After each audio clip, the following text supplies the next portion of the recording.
back to Chart Wizard Trading. I'm going to show you some evidence of a Bitcoin top here. Okay. I have another count, obviously, but actually this is the wrong degree right here. Let me fix that. There, now it's fixed.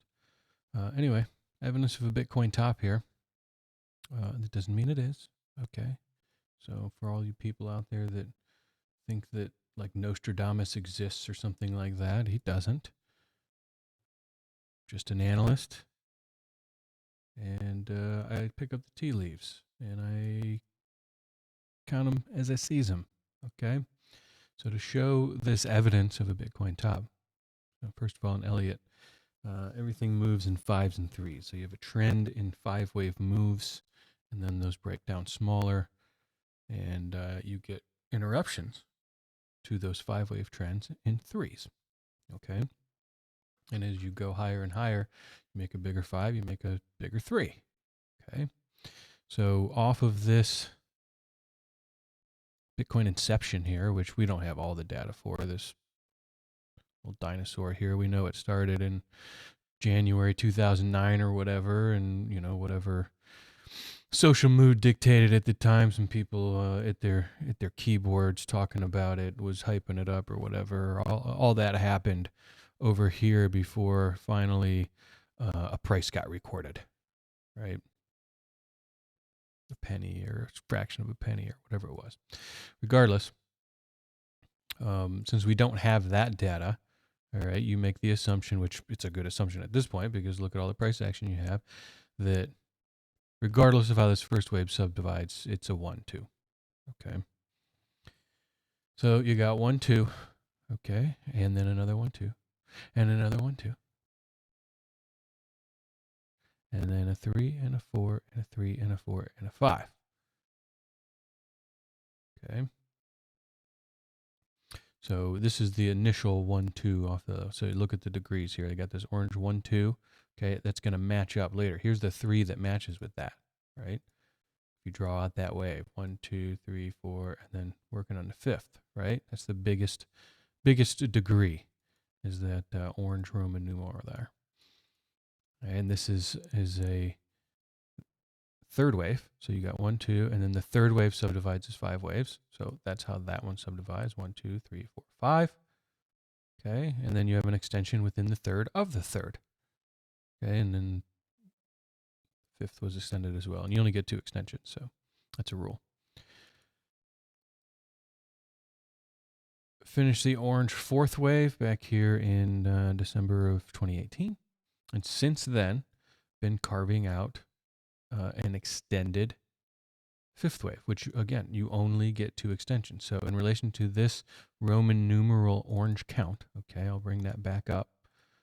Okay, you have a 3rd wave extension, okay, which is this white count, 1, 2, 3, 4, 5. That's an extended 3rd wave. And then you have an extended 5th wave, which is this yellow count, the yellow with the circle around it, okay? That's an extended 5th wave. You only get 2 extensions. That's a rule. You can only have 2 extensions in an impulse. You cannot have 3. So you got a 3rd and a 5th wave extension there.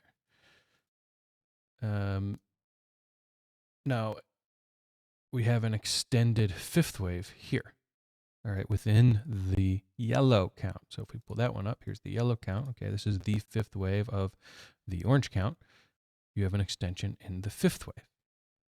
Okay. Most impulses only have 1 extension. All right, you can tell it's an extension because the subdivisions are bigger in comparison, right, to anything that's moved up. Right? For instance, let me get my marker here. Like these corrections are much bigger than anything in here. These are those are the corrections within the previous impulsive waves. These are much bigger. Okay, the amplitude is much bigger.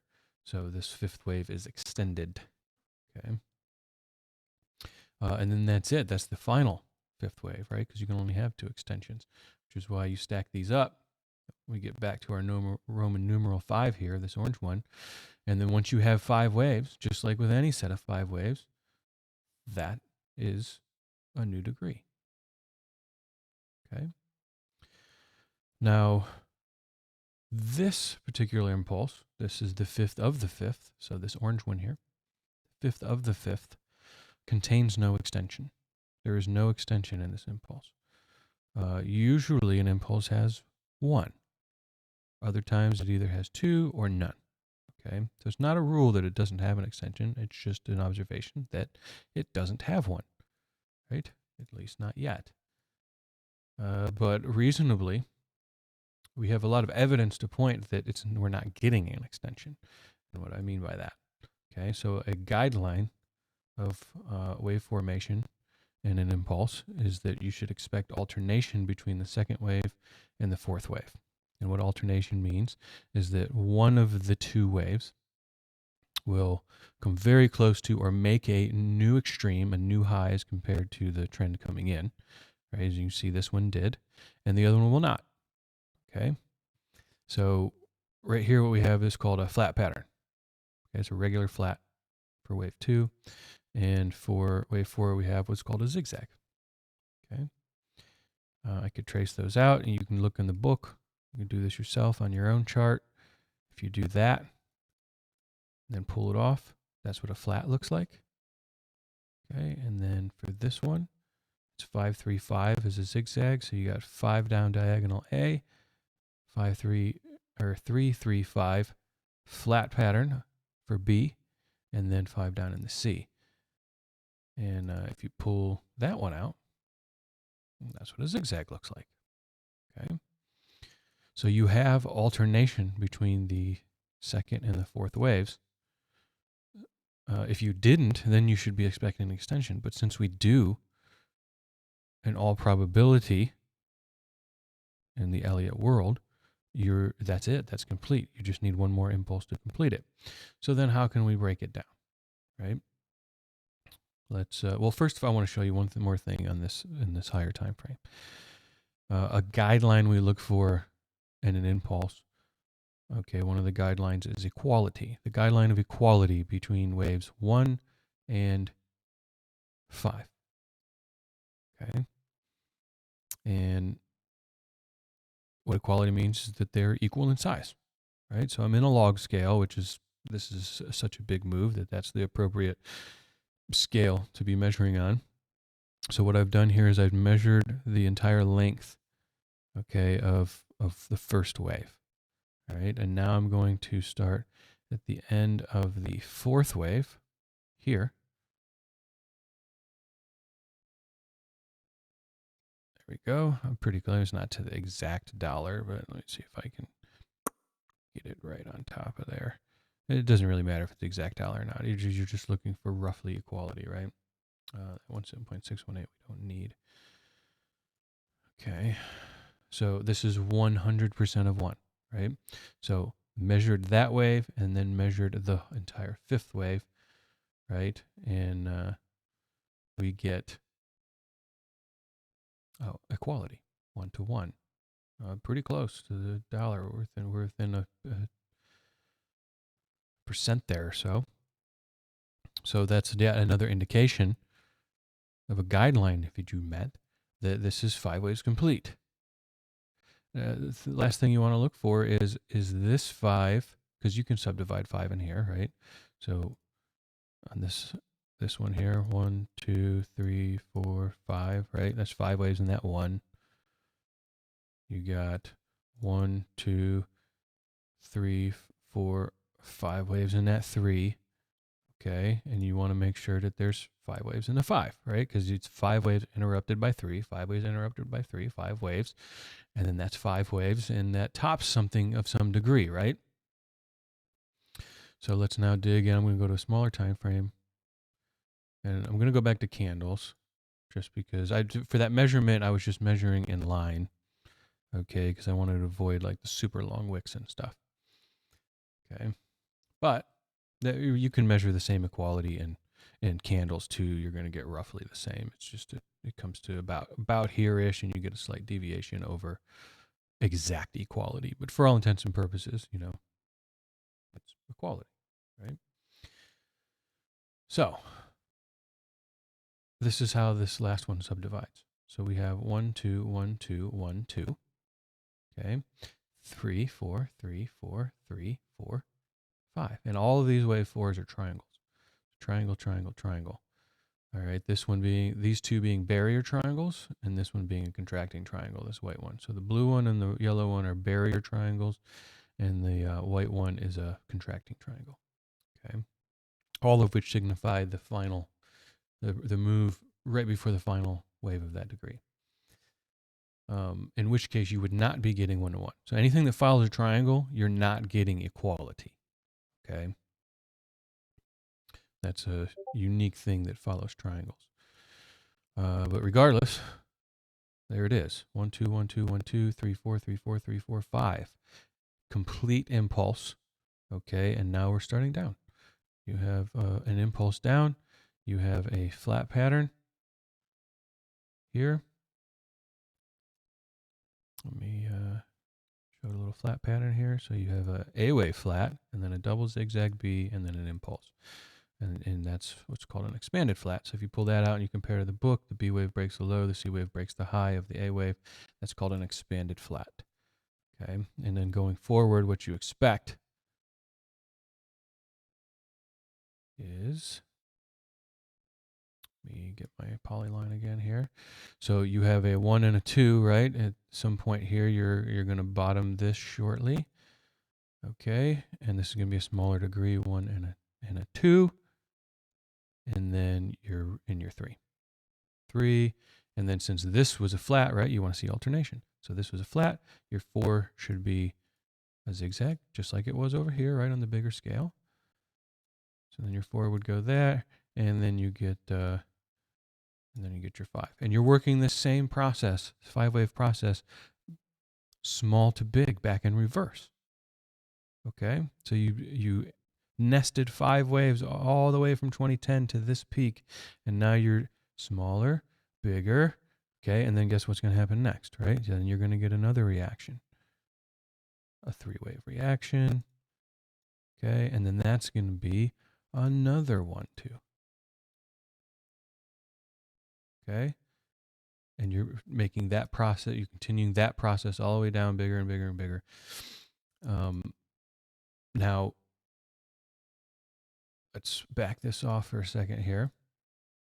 Okay, because on the way down, you're expecting a correction, right? Every 5-wave move is interrupted by a correction, right? It just so happens we're at the top of the biggest set of 5 waves. Let's go back to that daily chart, okay? And a guideline of retracement guideline, right? So now we're dealing with this yellow bow-legged 1, right? And this is all the way from 2010.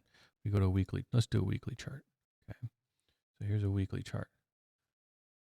All right, we'll get rid of this for now. Weekly chart, bow leg, yellow 1. That's 1 from 5 waves all the way up. Remember that orange 5 waves? 1, 2, 3, 4, 5, right? That's 1. And now you need 2. You need a 3-wave correction to interrupt this 5-wave trend before then you can go higher, right? So what would that look like, right? So a guideline is wave 4 of the previous degree. Okay, so you really have 2 of them here. You got this one way down here, and you got this one. That seems kind of far away. I know this seems to you like it's far away, but it's completely normal. Okay, what you're expecting, wave 2s generally like to be zigzags. There's no rule that says they can't be, but assuming from this high that you get a zigzag, you're going to get something like this over the course of the next 2-ish years, down to the terminus of your previous 4th. Whoops, I'm putting way too many clicks in there. Down to near the terminus of this previous 4th wave degree, right? And that's around $3,000. Okay. I know that's a huge fall, but this is completely normal. This is how market structure works. You have to get back down here until you can get that. You get into the 3, right? So, not a bear. I mean, I'm a bull. Look at the count. I got 5. I'm saying this is trendy. This is perfect. This is not a corrective move to nowhere land. This is a 5-wave bullish move. It just needs a proper correction at the proper degree. This yellow wave 1 needs a 3-wave, just like it did all the way up. All of these 3-wave corrections, 3-wave correction, 3-wave correction, right? 3-wave correction, 3-wave correction. This whole thing now needs a 3-wave correction of requisite size. It does, and it's going to be a gigantic drop. Not close to the top there. I mean, that's a 97% drop. It's going to be absolutely gigantic, and it's going to wreck a lot of people, but it's going to happen. You're going to get that. Okay? There is at least short-term bullish alternative, right? Since we don't have an extension in this orange one, like I talked about it, you can get an extension, right? How do you get that? Well, you need, let me go back down to the daily here. Okay. The market's going to have to prove that, right? But you can get an extension here. See this 4, we got 1, 2, 3, 4, right? You can get a 5th wave extension. 5 waves can be the end of something or the beginning of something, right? So that could be 1, 2, 3, 4, 5. Okay, something like that. And you can get a 5th wave extension like that. It could happen. My only argument in this video is that the requirements are met for the end of this entire bull run. Okay? The caveat is if they're not now, and we're going to find out, you have to get 3 waves down instead of 5, right? That's what you need to look for.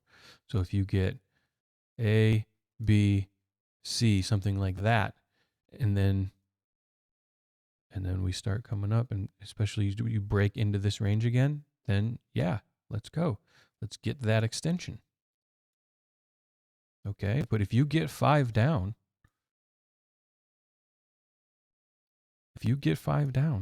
here, it's over. It's done. This 5 waves can only begin something. Okay?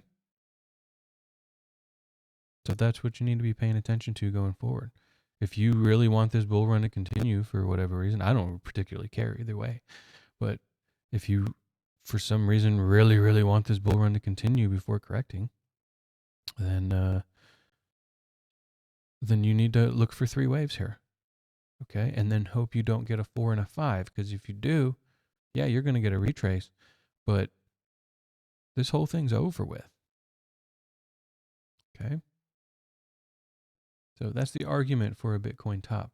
And now you've seen the alternative and what you need to look for in order to continue this bull run through the rest of the year. Okay? Otherwise, if you get 5 down here, it's topped, baby. It's going to be all she wrote, mama. All right, till next time. Y'all have a good one. We'll see ya.